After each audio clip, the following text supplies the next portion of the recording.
বিশ্ব রাজনীতির অন্ধকার করিডোরে আবারও শুরু হয়েছে এক নতুন খেলা, যেখানে নয় তথ্যই হচ্ছে বড় অস্ত্র। মস্কো দিল এক বিস্ময়কর প্রস্তাব যা বদলে দিতে পারে এর নিয়ম। রাশিয়া যুক্তরাষ্ট্রকে দিয়েছে একটি কুইড প্রো কো অর্থাৎ বিনিময় প্রস্তাব।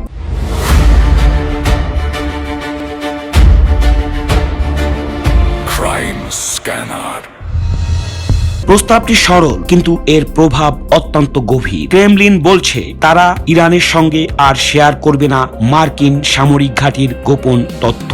মধ্যপ্রাচ্যে কোথায় কোথায় রয়েছে আমেরিকান সেনা ঘাঁটি, সেই সংবেদনশীল তথ্য আর পৌঁছাবে না তেহরানের হাত। কিন্তু এর বিনিময়ে মস্কোর চাওয়া ওয়াশিংটন যেন বন্ধ করে দেয় ইউক্রেনকে দেয়া রাশিয়া সম্পর্কিত গোয়েন্দা তথ্য। এই তথ্যই ইউক্রেনকে দিয়েছে ক্ষেত্রে বাড়তি সুবিধা। রাশিয়ার অবস্থান আর অস্ত্র মোতায়েন সবই নজরে এসেছে কিয়েভের। এখন সেই তথ্যের প্রবাহ থেমে গেলে এর ভারসাম্য বদলে যেতে পারে যে কোনো সময়। বিশ্লেষকরা বলছেন এটি শুধু একটি প্রস্তাব নয়, বরং একটি কৌশলগত চাপ। যুক্তরাষ্ট্র যদি রাজি হয় তবে ইউক্রেনের জন্য বড় ধাক্কা, আর তা না হলে উত্তেজনা আরো বাড়তে পারে বিশ্বজুড়ে। তথ্যের এই অদৃশ্য যুদ্ধ কোন দিকে নিয়ে যাবে বিশ্বকে?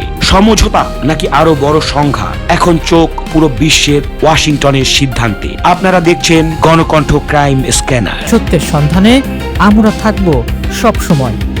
Crime Scanner.